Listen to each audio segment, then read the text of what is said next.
Salut les trekkers, aujourd'hui il est 4h38, je me suis levé à 4h, départ pour Vidzavon. La nuit était très difficile, j'ai fait une bêtise, je vous raconterai après. Le pire c'est que je savais que j'étais en train de faire une bêtise, mais bon voilà, c'est comme ça. Beaucoup de vent cette nuit et des vaches qui se sont baladées un peu partout entre les tentes. Donc on a connu mieux. Allez, c'est parti.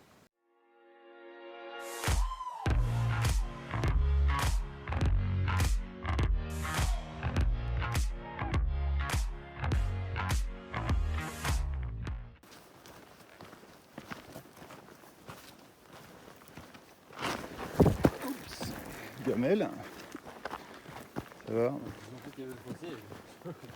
Ouais, non mais la terre elle est vraiment glissante quoi.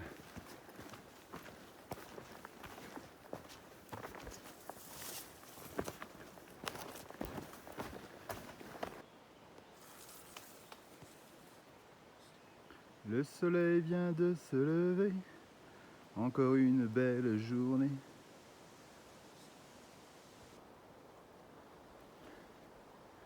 « 6h du matin ». Donc je vous fais un petit topo par rapport à ce matin. On est parti à 5h moins 10.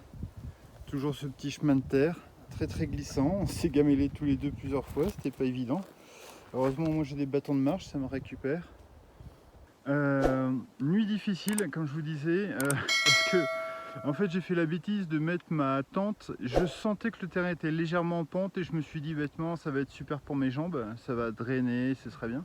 Et en fait je glissais un peu. J'ai fait ce que je fais d'habitude, c'est-à-dire que je mets plein d'affaires au niveau du haut du corps pour rétablir un petit peu l'assiette, ça n'a pas suffi. À minuit j'ai mis mon sac que j'ai vidé, j'ai mis mon sac, donc là après ça a été. Par contre, à partir de minuit, c'est une vache qui est venue se balader entre les tentes avec sa petite cloche. Et je pensais que les vaches dormaient la nuit, mais pas les vaches corses apparemment, parce qu'elles n'ont pas arrêté. Et ensuite, il y a eu des sangliers ou des cochons, je sais pas, je suis pas sorti pour voir. Sangliers, merci José. Donc des sangliers.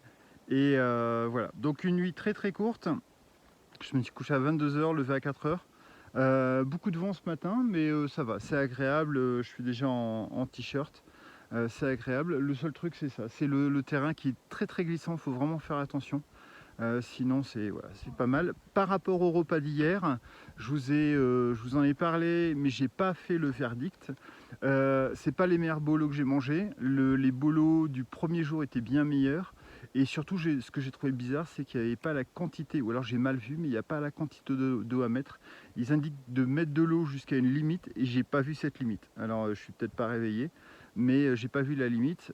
J'ai bien attendu 5 minutes, comme ils disent, et en fait, le plat n'était pas encore complètement cuit. Donc voilà, je regrette un peu, il y a moins de consistance, c'était un peu moins bon. Pour les pâtes bolo, vraiment le premier était vraiment top. Alors après, par rapport à ce que je dis, faites attention, c'est mes goûts par rapport à ma façon de cuisiner le produit. Et surtout, c'est une marque et une recette. Je dis pas que cette marque-là n'est pas bonne, mais en tout cas, la recette de cette marque-là n'était pas terrible. Peut-être qu'il y a d'autres plats qui seront meilleurs. Et d'ailleurs, les spaghettis bolo que j'ai mangé d'une marque le premier jour, je me souviens déjà plus le nom, j'ai repris un autre plat identique de cette marque et je verrai s'il y a une consistance, une qualité dans cette marque ou au contraire, bon, si c'était pas top. Voilà, si jamais vous voulez, je vais faire la minute et l'achat, si jamais vous voulez avoir plus d'infos par rapport aux produits, allez chez Lyophilis & Co qui m'ont envoyé les produits et vous en saurez plus. Voilà, voilà, on continue le chemin. 7h20, on continue l'ascension. Enfin l'ascension, sur la carte ça a l'air tout plat, mais en fait ça monte quand même pas mal. Et on devrait aller, je sais pas si vous voyez le petit chemin, il y a un petit chemin là, tac. On devrait aller là-haut. 7h20, on est parti à 5h moins le quart. Donc je pense qu'on va peut-être se permettre de déjeuner là-bas. Moi j'ai déjà, si je tape avec les bâtons ça va pas le faire. Moi j'ai déjà grignoté. Je vous ai déjà présenté, hein, c'est les petites barres asiatiques là avec le sésame et les cacahuètes. Et c'est super bon. Franchement je vous le conseille parce que autant j'aime pas le sucré le matin, donc les barres Cliff, les barres Aptonia, c'est pas trop mon truc. Autant ça, je trouve qu'il y a de l'appétence, il y a de l'envie de manger et c'est super agréable. Donc si comme moi vous êtes plutôt salé, en tout cas en activité, le matin j'aime bien manger sucré, mais en activité, je vous conseille vraiment ces trucs là, on sent vraiment que ça donne un peps et on mange facilement, donc c'est cool. Alors arrivé juste à l'embranchement vers la gare de Vitzavone, donc la gare normalement on descend, on arrive au village enfin le village, la gare et 2 hôtels, le resto de Vitzavone. On passe par pas mal par de la route goudronnée, ainsi de suite. Ou alors, on traverse, je pourrais vous montrer sur la carte en incrustation, ou alors on traverse et on continue le chemin en fait, en évitant la ville, entre guillemets. Et voilà, on passe par le col de Vitzavone. Et en fait, on a décidé, comme on est en autonomie, qu'on a notre bouffe, enfin tout ce qu'il faut, on s'est dit, et qu'on n'a pas encore déjeuné, il est 8h25, on va me faire une petite pause de 15 minutes pour discuter avec des gens. En fait on va pas descendre par là, donc ça c'est le tracé, le vrai tracé puriste du GR20, mais en fait on s'en fiche d'aller à la gare ou d'aller dans des restos, donc on a décidé de prendre la variante. Donc petite signalétique jaune, on prend la variante vers le col de Vitzavone qui nous évite en plus de descendre et jusqu'à la gare et de remonter. Donc voilà, c'est parti pour continuer. On essaie de se trouver un petit coin pour déjeuner parce que ça fait quand même 2h40 quasiment qu'on est parti et je commence vraiment à avoir faim.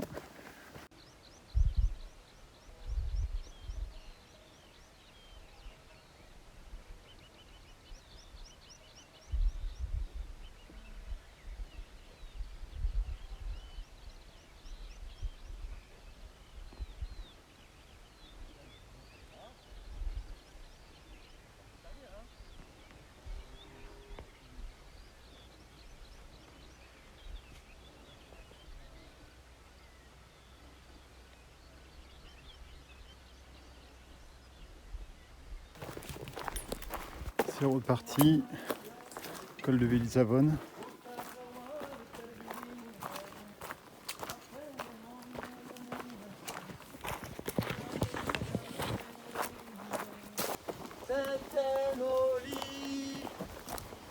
C'était Loli, c'était Lolo, c'était Lola. C'était Loli, c'était Lolo, c'était Lola. C'était la goffa Lolita. Les marques jaunes de la variante. Là on est sur la variante, donc on ne suit pas les tracés rouges et blancs, mais les petites marques jaunes. Il y a encore un beau paysage là, franchement. Autant je pestais sur l'étape le jour 1, l'étape 1 et 2, très minérale. Autant là c'est vraiment juste magnifique. Bon, je pense que je vais repester dans l'étape du nord, mais je profite pleinement du magnifique paysage que je vois. Les forêts, le coin d'ombre, les petits cours d'eau. D'ailleurs je vais me ravitailler en eau. Alors là il n'y a pas beaucoup de profondeur, je vais vous montrer comment je fais. Je m'attaque juste au petit filet d'eau et c'est génial.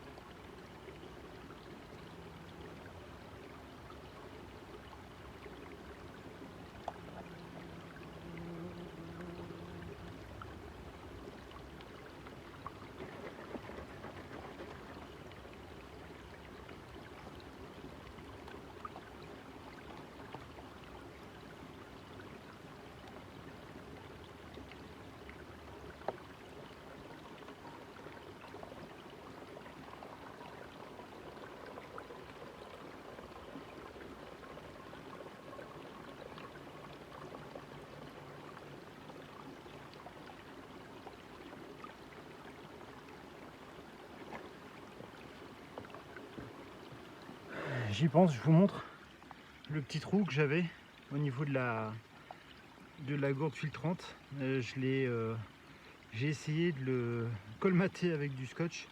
Et pour la petite histoire, le scotch, j'en ai toujours sur mes sangles. En fait, sur les sangles, je mets du Chatterton, j'enroule ça au niveau des sangles. Donc c'est pas du tout encombrant. Et en fait, quand j'en ai besoin, bah voilà, je m'en sers et je le prends à ce niveau-là. Là, je m'en suis servi pour calfeutrer un petit peu la gourde. Et je m'en suis servi aussi au niveau de mes pieds. Parce que j'ai plein d'ampoules et que les compides ne tiennent pas sur les côtés. Enfin, surtout ce qui se passe, c'est que quand j'enlève mes chaussettes, souvent les compides collent aux chaussettes et donc j'arrache tout. Donc là, j'ai mis une bande bleue autour, élastoplasme, quelque chose comme ça. Je vous montrerai peut-être en incrustation. Et je le scotche pour pas que ça bouge, parce que j'ai pas de collant médical et j'utilise ça. 10h48, la montée est terminée de la variante, j'espère. On arrive sur un beau petit panorama. Regardez les gars, quand ils font des cairns, ils rigolent pas ici. Ça, c'est un beau petit édifice. Et on est de l'autre côté. On voit de l'autre côté de la vallée. Beaucoup de vent là-haut comme d'habitude. Je sais pas si vous m'entendez. En même temps, c'est pas plus mal. Je vous avoue que on a tellement eu chaud que ça refroidit. C'est meilleur qu'une piétra fraîche. Allez, c'est reparti. C'est beau ce petit nuage comme ça. C'est super beau. Là, boisé. Là, minéral. Je vais avoir du mal. On rentre dans le nord. Bon, on est arrivé tout en haut et manque de chance. On est tombé sur un monsieur un peu malveillant à qui on a demandé notre chemin. Il nous a dit: ah non, à droite il n'y a quasiment pas de point jaune, c'est pas par là, allez à gauche. Et en fait on était à la gauche et en fait on est tombé sur des choses comme ça, quoi. Vous voyez, il n'y a pas de chemin à flanc de colline. Alors au début on s'est dit tiens, bon, on a juste loupé un petit peu le chemin, donc on va descendre à flanc de colline pour le récupérer parce qu'il n'y a que des lacets. Et en fait rien. Donc au bout de 5 minutes, on a décidé de remonter. Alors remonter sur un terrain fuyant comme ça, je vous raconte pas comment c'est un peu casse-gueule. Et en fait, le temps qu'on remonte, le monsieur qui était au niveau du cairn, vous voyez le grand amoncellement de pierres, là, en fait, il était en train de manger. Quand on est arrivé, il n'était plus là. Donc on ne sait pas si c'est une coïncidence ou pas. Et en fait, là, on est sur le bon chemin. Où il nous avait dit non, on n'y allait pas, je pense pas que ce soit là. De toute façon, il n'y a pas beaucoup de points jaunes. De l'autre côté, il y en a plein des points jaunes, allez-y. Alors qu'il n'y avait absolument rien. Donc voilà, un petit peu dégoûté. En même temps, bon, on aurait dû faire attention, on aurait dû pas forcément regarder la carte et pas faire attention aux indications de ce monsieur. Après, je vous avoue que sur le GA, il y a une telle communauté, une telle bienveillance. Plein de gens se donnent des conseils, plein de gens se donnent des avis. Nous, on nous a dit que, voilà, à Honda, le prochain gîte, on y mangeait très bien, qu'à tel endroit, il n'y avait plus d'eau. Apparemment, il y a 2 gîtes où il n'y a plus d'eau. Et il y a la source est tarie. Donc, il n'y a pas d'eau, et il n'y a pas de douche, il n'y a pas de toilette, rien. Donc, voilà, c'est important de bouche à oreille. Sauf qu'on tombe sur quelqu'un comme ça. Mais bon, après, ça nous fait que 15 minutes de retard. C'est pas très grave. Il n'y a pas mort d'homme. Et on continue toujours sur un chemin que j'adore, parce que c'est un chemin qui est assez praticable. Et c'est un chemin qui est boisé, qui est frais, et en même temps avec les beaux petits rayons de soleil. Donc on profite. Alors on sort de la forêt, il est 11h50. Une petite forêt très sympa où si vraiment vous êtes dans la panade, blessé, fatigué, dans le noir et tout, vous pouvez bivouaquer. Enfin, il y a des terrains plats. Non, normalement c'est interdit, hein, on est toujours d'accord, mais voilà, si vraiment vous êtes au bout de vos forces et qu'il n'y a plus rien, et voilà. Et juste à la sortie de la forêt, on a trouvé ça, une casetta. On va pouvoir boire un petit coup avant de rattaquer et puis aller autre part. Voilà, petit braque, 11h50, bienvenue dans la civilisation. À partir du bas de la route, à partir de la route, belle montée, bien fatigante, bien rude. Et ensuite un passage dans des, je sais pas si on peut appeler ça des pierriers. Mais bon, des gros amas de pierres, de blocs, où voilà, il faut avoir un petit peu d'équilibre. Après ça se fait. Hein. Regardez, j'arrive à filmer sans tenir les bâtons, tout ça, sans utiliser les bâtons. Mais voilà, c'est un peu, faut faire un peu attention où on met les pieds pour pas se vriller une cheville. Et là, normalement, on arrive à la cascade des Anglais où on espère pouvoir se reposer un peu, faire peut-être une petite sieste avant de repartir pour au moins 2 heures d'ascension et 2 heures de descente.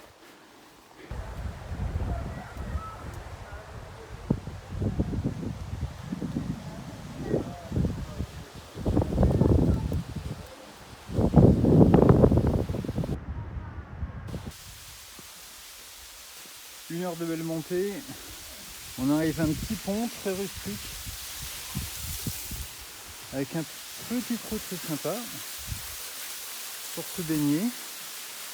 Alors c'est un beau petit spot parce que ça fait 1 heure que vous montez. Regardez ça, la montagne vue d'en bas, elle est majestueuse, elle est magnifique. Donc petit pont, source d'eau pour vous ravitailler. Là, un côté un peu plus sympa, un peu plus calme plutôt. Voilà. Là, c'était le côté un peu plus profond. Et si vous allez un peu par au-dessus ici, c'est assez plat. Et encore une fois, si après 1 heure de montée, vous êtes HS, il est 19h-20h et que vous n'en pouvez plus parce qu'il y a encore de la montée, si vraiment c'est un cas de force majeure, il y a de quoi, je rigole parce que c'est Joseph, il y a de quoi bivouaquer là-bas. Donc juste après, il y a un petit terrain plat. Donc vraiment en cas de force majeure, voilà, ça peut vous sauver. Donc n'hésitez pas. Avant Londa. Ouais. Londa, c'est de l'autre côté. Mais tu le vois là. Ouais, ouais, tu le vois. Et là il est traillé. Hop. Là il le remonte. Hop. Ça y est. On est dans la cabine.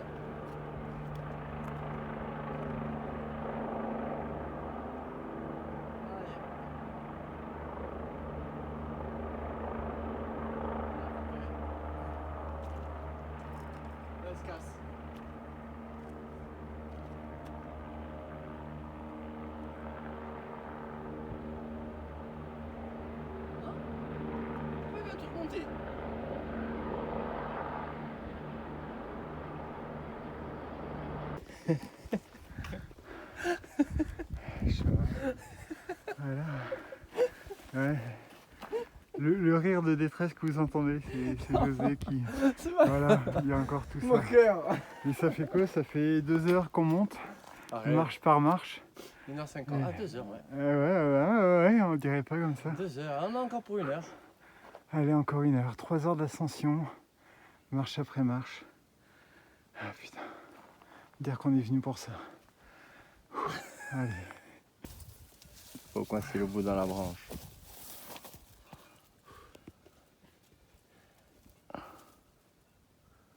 Super. Ouais. Le parcours touche à sa fin. 3 heures de montée. On vient tout en bas dans la vallée. 3 heures de lacets, d'escalier. Si vous voulez vous préparer, vous faites du simulateur d'escalier pendant 2-3 heures avec un sac de 12 kg et vous aurez plus ou moins l'impression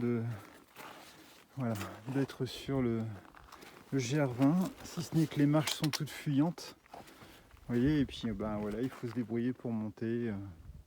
Là ça va encore, les marches sont pas trop grosses. Mais 3 heures c'est long. 3 heures c'est long et après il restera 3 km de descente. Et je pense que là aussi ça va bien faire travailler les quadriceps. 3h30. 3h30 d'ascension pour quitter ce paysage. Monter sur des cailloux pour redescendre. 3 km de descente et retrouver ce paysage de montagne. Ça valait le coup de passer de l'autre côté, putain. 3h30 d'ascension, à faire un petit break et puis on redescend. Je pense qu'on va aller par là. Zou, en bas. Et là-bas, il est là-bas, Honda. Ouais, je le vois. Il y a des lasagnes et des cannelloni. C'est ça, cannelloni? Au brocio, voilà. Donc ça, c'était l'instant culinaire. Bon, allez, on va essayer de boire un peu le peu d'eau qui nous reste et let's go.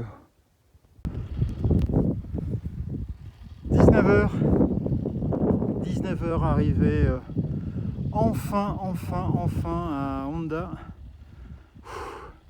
La descente est interminable. C'est déjà la montée de 3h30, ça a été chaud. Là, je vous avoue que les appuis c'est très compliqué. En plus on n'avait plus d'eau. Parce que forcément on a pris qu'1,5 litre pour monter en se disant qu'il fallait pas trop se charger. Mais ouais, dur. Le refuge d'Honda, vue du bas. Donc là c'est le restaurant. Ensuite vous avez toutes les tentes qui sont déjà montées tout autour. Et ensuite vous avez les tentes des gens qui sont venus avec. Voilà. Je